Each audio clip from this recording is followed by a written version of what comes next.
आज या ठिकाणी फार गंभीर आणि महत्त्वाच्या मुद्द्याला कायद्याने वागा लोकचळवळीने हात घातलेला आहे आणि तो मुद्दा म्हणजे बाबासाहेबांवर अत्यंत प्रेम असणारा व्यक्ती सांगतोय की आम्हाला एका ठिकाणी बाबासाहेब आंबेडकरांचा पुतळा नकोय।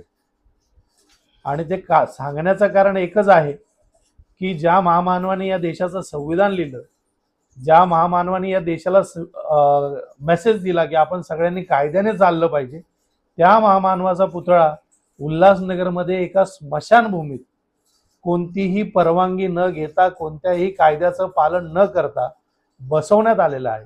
आणि त्यामुळे आमच्यासारखे जे संविधान प्रेमी, जे कायद्यावर प्रेम करतात, जे डॉक्टर बाबासाहेब आंबेडकरांवर डोळस प्रेम करतात, अशा लोकांच्या भावना दुखावल्या गेल्या आहेत।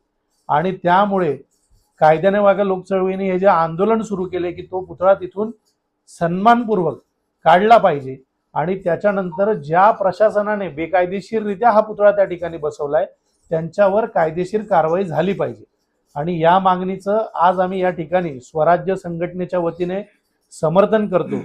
त्यांच्या आंदोलनाला पाठिंबा देण्यासाठी नाही तर त्यांच्या सोबत या आंदोलनात आम्ही आहोत असं या ठिकाणी आम्ही प्रशासनाला सांगतो।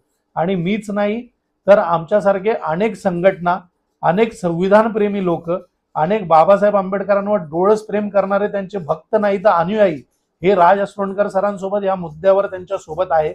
माझी प्रशासनाला विनंती आहे की तुम्ही आमचा अंत पाहू नका, तुम्ही जे काही बेकायदेशीर कृत्य केलंय त्याच्यावर पटकन कारवाई करा आणि तो पुतळा त्वरित त्या ठिकाणी हटवा, अन्यथा संविधानाच्या मार्गाने आपल्याला बरंच काही भविष्यात भोगावं लागणार आहे, हा आमचा तुम्हाला इशारा आहे।